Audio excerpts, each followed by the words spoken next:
Hey, Aunt Betty. Hey, sweetheart, how are you? I'm good. I really appreciate you letting me do this. We're going to do a video today talking about something I've asked Aunt Betty about way back, some sweet memories. Today is, what's the date of today? 14th. The 14th of January, 2026. So, I wanted to kind of talk about why I wanted to ask you about this is because when I started at Pleasant Grove Baptist Church as the music director, when I would go back into the classrooms where Grandpa used to be for the older men's classroom, I would feel him a lot back in there, and I don't know, I just felt him a lot. And of course, I always think about my grandmas, but I just really felt Grandpa a lot, or thought about him a lot when I started going to Pleasant Grove. And I know even Jackie had said that right outside of that classroom, there's a big tree. She said, yeah, the men used to go out there and pray before church. And I had forgotten about that. But one of the things that I had asked Aunt Betty about was, I remember as a child when I was sitting in the kitchen or we were playing, I could remember the adults talking about Grandpa being spoken to by the Lord. And so I had asked Aunt Betty about it one time, and she remembers.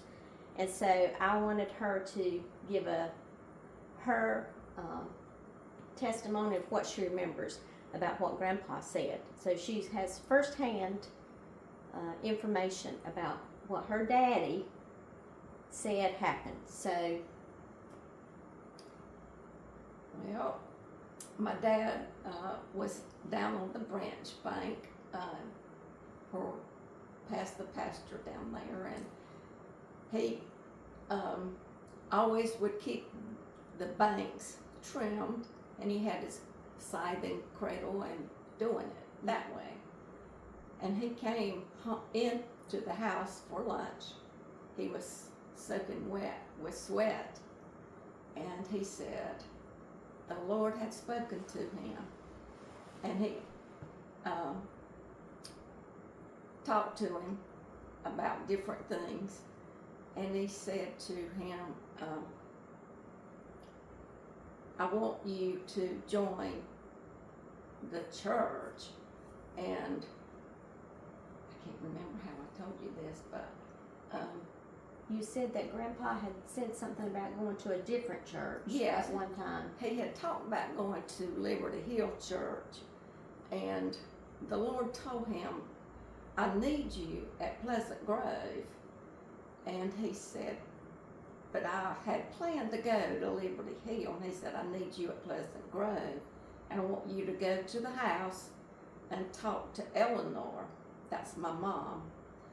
And so they together decided to be a member at Pleasant Grove. And he was a very active member. Yes. And I remember him talking about digging graves. He dug the graves? By hand. Oh, wow. A lot of them, not all of them. Yeah. Especially if they hit a rock and couldn't get it out, they'd call Dad. I've heard that story before. Yeah. And I've heard that. He would go over there and... I didn't know it was because he was digging graves. I thought it was something to do with the building of the church. He did work on building the church, and him and Brother Cranford Morgan. Cranford Morgan. Okay. And I don't know who else, but I remember those two distinctly. Yeah. Yeah. And so the Lord verbally told him to my dad. Did he ever come to him again to speak to him? I was thinking that you had said that he'd come to him to go speak to Eleanor, but you're saying it all was at one time. Mm-hmm. Yeah. Which is pretty amazing. Yes. So when he would be crying, with overwhelmed tears, of the Lord speaking to him. So anytime he ever talked about it, he got emotional. Very, yes. And Grandpa was a very stoic man. I was never afraid of him, but I remember sitting on his lap and pulling out the gold pocket watch. But he was just very special. But when he spoke, you knew to do. Yeah. And I remember him saying the prayers, and he'd start it with, Our righteous, loving Heavenly Father. yes. And I would cry every time, Yeah, absolutely. Thank you. I would too. If I remember him saying that, and I was just a child, but I remember him starting all of our blessings with our righteous, loving Heavenly Father. And we almost went there every Sunday, Ray and I, for lunch sometimes. Yeah. And we would spend some time with them on Sundays. Yeah. And he would preach to us. Which is amazing. It is amazing. I'm talking like it was so spiritual.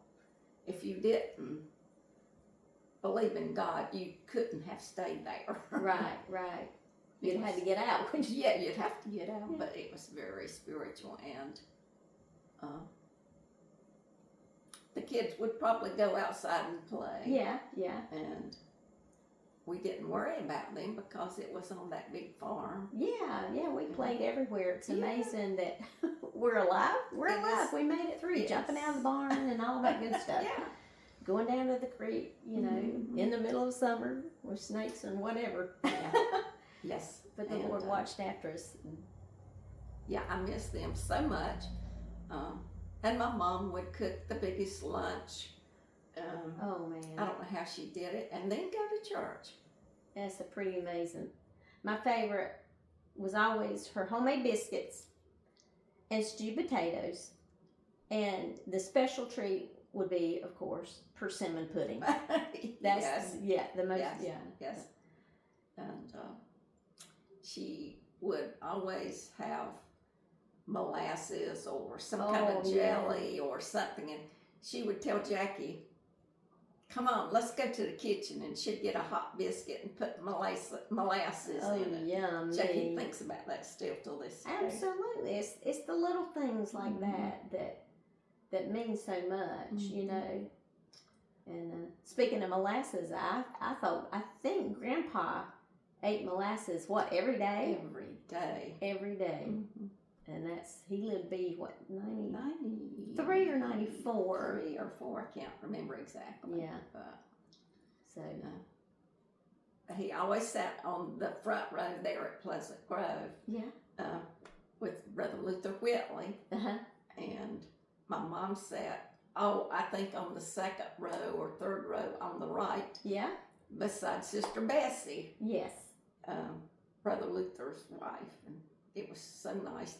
I remember that every time I go there. Yeah. Sweet memories. Because when y'all came, the other week, and you sat about the place where Grandma sat, Yes. and I thought about that because I used to sit with Grandma when I was a little girl and lay my head in her lap, and it was, just sweet memories. Yeah, it is.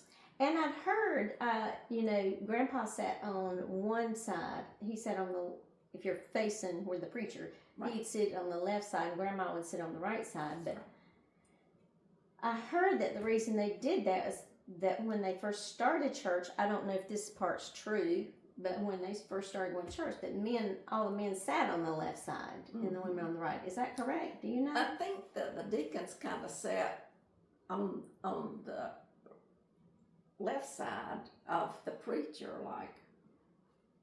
Okay.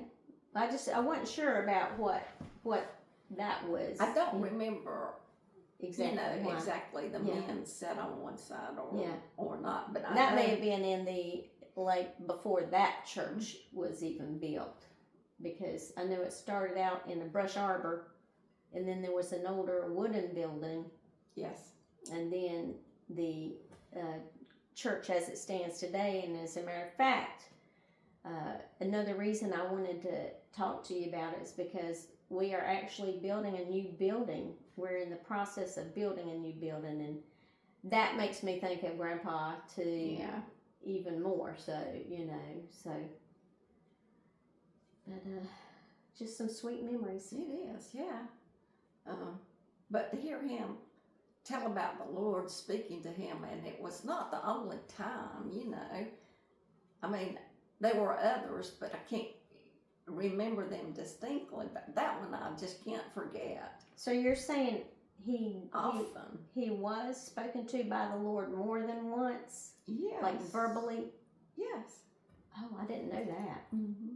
But I can't remember the exact way he talked about it. But it was very spiritual, and he'd be having tears, and it would be. And like I said, he was a strong, stoic man. For him to cry, you know, there's something special. It was spiritual. It wasn't whiny tears. No. It was a spiritual tear. Yeah. Well, I didn't even know that part, that he had been spoken to more than once. Well, I thought there was twice, but you're saying there was other times. I do remember one time that he was, he's plowing or dissing a field, and he said he was talking to the Lord, and he said, and when I realized what I was doing, I stopped the tractor and thought, what a mess I've probably made, because he didn't even realize what he was doing. And he said it was perfect. Oh, wow. The field was perfectly plowed or disked. How about that? Yeah. That is just amazing, really. And Lord works like that, doesn't he? And he probably had some help at that time. Mm-hmm. So that is just awesome. The sweet memories too is that I went by Jason's to pick up some meat the other day, and we were talking about Grandpa's rocking chair, and that's all the grandkids used to fight over who was going to sit on Grandpa's rocking chair, because it went way back. We had fun, So just some sweet memories made there, going down on the branch and playing in the barn. So jumping out of the barn loft. Oh yes. And we wonder why our legs hurt. Oh goodness. Well, this is just something I wanted to have on record, so that other people can know, because I only know of 2 people personally that have heard the Lord speak audibly to them, and it's Grandpa and Lillian Whitley.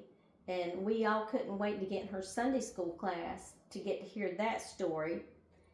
And I can remember her telling it.